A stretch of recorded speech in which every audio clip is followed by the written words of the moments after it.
Alright guys, such Kremp again. I hope you're doing good and enjoying your day so far. The teams are arriving out in Kitchener ahead of the World Championship beginning tomorrow. Scrappy has given his thoughts again on the event location when it was first rumoured what exactly was going to be happening a couple of months ago. Scrappy certainly had some thoughts then, and even then today, it's a similar story, having arrived out there as well. Shotzzy with some thoughts as well, looking back on this season of competitive Call of Duty, especially on the OpTic side and how things went for them. Very much interested your thoughts on all of this stuff in the comments. Hit the like button if you enjoy. Subscribe if you're new as always, I would greatly appreciate it. Let's get into some drama here, because in challenges, it's all kicking off. The teams are getting out there ready to go for the Challengers World Championship, and as Brack says, excited for champs with the gang, have been putting an insane amount of work in. So excited to see how these teams get on, because obviously you want to qualify for the World Cup out there in Riyadh, and if they do, it's massive for their intention to get back into the Pro League. And we talked about it the other day on the show.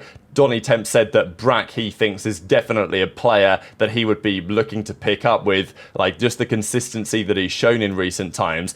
There was also some drama because apparently someone from Latin America, you know, this guy, played in the last chance qualifier without a visa, right? So there's some debate on this, whether you should even be able to play in the LCQ without a visa to come to Canada. But yeah, apparently didn't have the visa sorted, played the LCQ, qualified for champs, and now can't make it anymore. So, you know, unfortunately, there's some teams that maybe are running into issues, let's say, getting out there in time, and presumably time has run out, let's say. So again, challenges never ceases to amaze. Speaking of challenges, because at Challengers Champs, the top 3 teams will go to the World Cup in addition to Vivid's team that won the most recent major at Dallas, right, on the Challenger side of the major in Dallas, DreamHack Major 4. That was the Omit team. Now, if they were to come top 3 again, I imagine that it would go to the top 4 teams of this event, but if they don't make top 3, then it'll be the top 3 teams that will join them out at the World Cup. Now, I don't know what's going to happen exactly with the World Cup. I did just want to mention it quickly,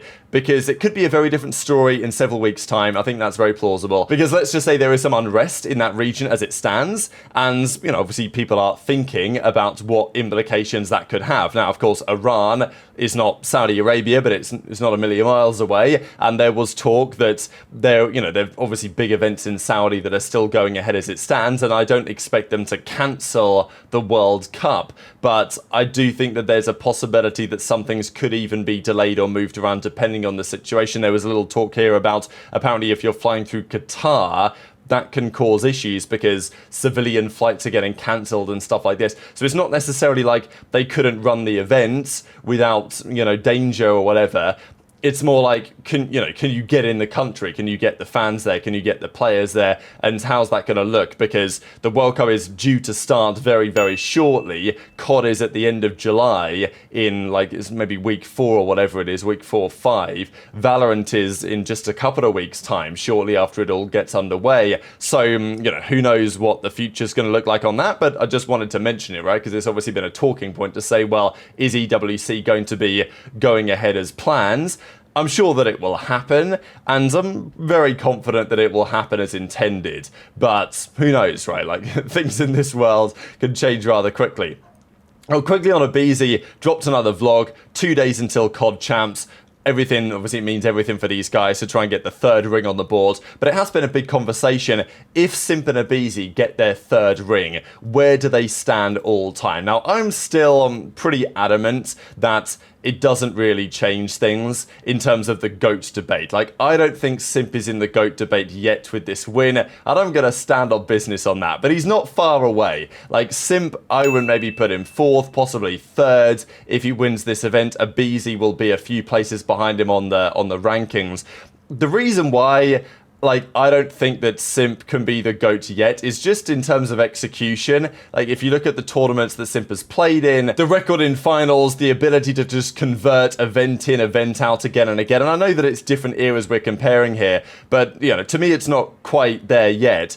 But I think Don made a very interesting point about how, in his opinion as a player, he likes to think about, okay, during your career, how good were you compared to the rest of the field in every single year of competitive play? Because in my opinion, like, you know, you can either consider it more to do with accolades and success and trophies and all these other factors, but you could also say, well, okay, Kremp was an amazing player for maybe 3 or 4 years of his career, but outside of that, he was, you know, maybe a good player who still got good results, like at times excellent results. And, you know, Scump, maybe on this debate, even is the GOAT in the sense that, well, Scump was an unbelievably dominant player with respect to his peers in his role in, like, almost every game that he played.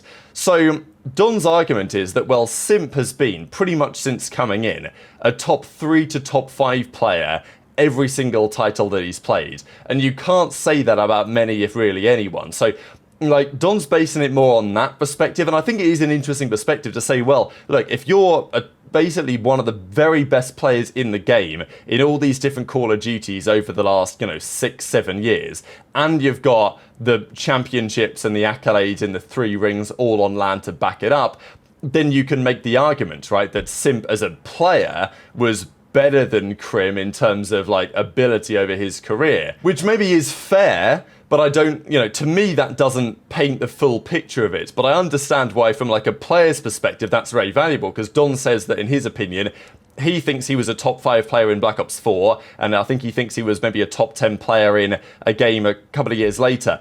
But outside of that, Don recognises that, yeah, like, he thinks he was good in a few games, but he wasn't, you know, a top player. And the ability to be a top player every single year on multiple CODs for 6-7 years is, you know, puts you up there, right? Now, has that been the case every year, right? Like in Modern Warfare 2, Simp wasn't quite as strong. That was maybe one of his more down years. Vanguard, he was still pretty damn good, but obviously that was aBeZy's difficult year that season. And there might also be an argument to say that the last few years of COD, they've been more similar games than they were maybe back in the day when, let's say, Scump was going from being the best sub to the best sub to the best sub on very different titles. You know, we're talking like BO2, Ghost, Advanced Warfare, whatever. I mean, even before that, you're talking Black Ops 1, Modern Warfare 3, Black Ops 2, where Scump was very, very dominant, at least on a couple of those games. So it's a debate, isn't it? It is a debate. I think when I initially heard people talking about Simp being the GOAT after champs, I dismissed it as you can't make the argument. I think you can make the argument. I just don't agree with the argument. But, you know, we'll see what happens in due course. Now, this is pretty funny. So Scrappy was talking about a lot, as we know he always does, and they put together the 0 to 100 episode before the World Championship, breaking down what happened back at Major 4, where they get their second victory on the board in a row. And as we know, things got pretty dramatic on the main stage, right? Super came over, flipped the bird. We've talked about this a million times, but Scrappy at least sat down and talked about it a little bit and basically said, look, he came over, he started giving me beef, and I just saw red. I saw red and I went for it, which I'm like, absolutely spectacular. Can't complain with this at all. I just saw red, he says. So, although that was brilliant, I'll share that for you guys in a second. But of course, there was also other things happening as well with regard to Scrappy yesterday, and that was the following, right? And, you know, Trey's out there at the World Championship. I was very close to being out there for the World Championship. There was a couple of reasons why it made more sense to me to be back home.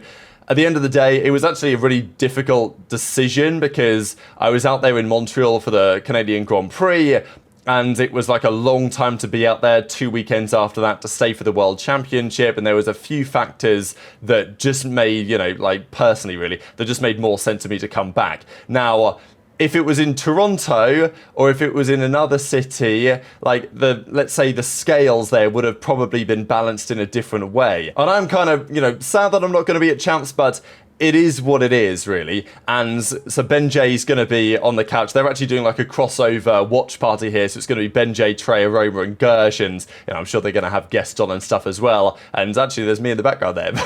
And while I'm sure the event itself will be brilliant, and I hope that it all goes to plan and everyone there has a fantastic time, you know, it must be said that obviously Scump and the OpTic guys, they're not going to be there. They're watch partying from Toronto. I think Zuma's got a wedding, right? So he's not going to be attending. But, you know, a lot of the other flank guys could have gone, aren't going, right? So there's all these things in play as to why, yeah, sure, the event itself might be great, but at the end of the day, it's not exactly a tourist hotspot, right? So, you know, it is a big question, and I'm sure that it's going to be a load of fun, right? I did really think about this. I was like, you know, the whole place is going to be taken over by the COD community. It will be a lot of fun, but it's maybe not what it could be in the sense that what is there to do, right? This is the point, really, that if there's obviously reasons why you hold a tournament in a certain place, but for fans wanting to attend, you know, do you want to be sitting there watching COD all day, every single day? Maybe, sure, but you also want other things to do, certainly if you're going with other people. And that's the benefit of going to, doesn't even have to be like a major city, but yeah, maybe just somewhere also more convenient to get to. So there was lots of drama about this back when it was officially confirmed, and Scrappy, having landed out there, I imagine, is not changing his mind on this, because he was probably the most vocal critic of this when the announcement was first made. And as Scrap says, so much tourism going to be coming to Kitchener, loads to do, let me tell you. And you know, then he says, what a joke. And then this guy in the replies goes, give us a list, Scrap, like what we doing, right? Where we going? And he's like, yep, these are your options.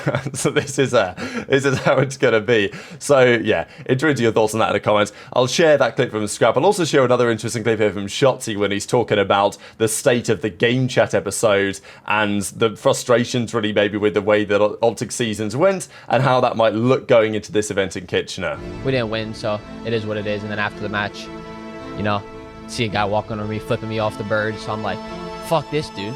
I'm flipping off the birds too. Flip off the bird, this guy rocks my hand, I hit myself in the face, and I'm like, hell no. Hell no. Hell no. I just see red. I just like, yo, get over here. Basically told him like, yo, don't ever do that shit again, bro. And that was as simple as that. After the match, came back to the PPAs, apologized, and I said, it's all good, man. I'm about to be running world for the next 3 matches. I'm literally like this. He punches my head, worse, he hits me in the face. Oh, no. Like, bro, I should, like, fuck my life.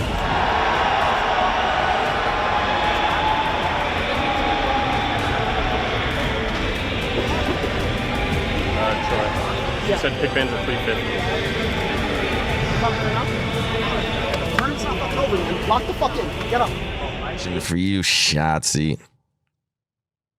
What's it like doing the what do you call your COD pod? Game chat? COD game chat, yeah. Do you like hosting that? Like, so basically, you host that? One, do you host? Shotzzy hosts it, and then the rest of them just kind of sit around like, do you prepare for it? Yeah, actually, nah, fuck that. I just walk in and fucking, yo, what's up, boys? Welcome back to another COD game chat. Yeah, I mean, I like it. I mean, I feel like it's just good activities for the team to fucking, Did you hate doing? Did you hate doing it when y'all were on that losing spree? Yeah, okay. Yeah. See, that was the worst shit. The losing spree, because like, what's good with Brandon's fits, by the way? Bucket hat. It's like he's about to go fishing. Gucci slides, bucket hat. He's going for checkouts. I mean, his hair was probably insane under that.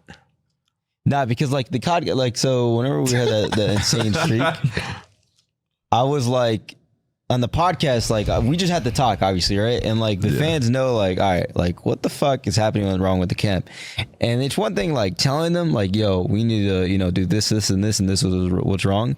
I'd rather just say like how the progress has been to like us getting back to like where we want to be. And the entire thing, I was kind of just saying like, trust the process, like everything's looking really good in the scrims, like we're slowly getting there, and like everyone's like, shut the fuck up. Everyone's just like, fuck I don't you. hear that shit. But it's like, bro, like, I had to we had to talk. Like, what do you want me to say? Like, that's what Was there ever a talk of like, yo, can we not do this? I think I said it 1 week for sure. I think 1 week was and X was like, you're doing it. I forgot what's what we pay happened. you fucking. No, I think 1 week, like 1 week is like, yeah, like you're good. I was like, fuck it, thank you, bro. Yeah, you take a week off of just fucking obliteration. Yeah, but I don't know, because I started doing. So very much interested in your thoughts on all of this stuff in the comment section below. Hit the like button if you enjoyed. Subscribe if you're new. Take care, and I'll see you next time.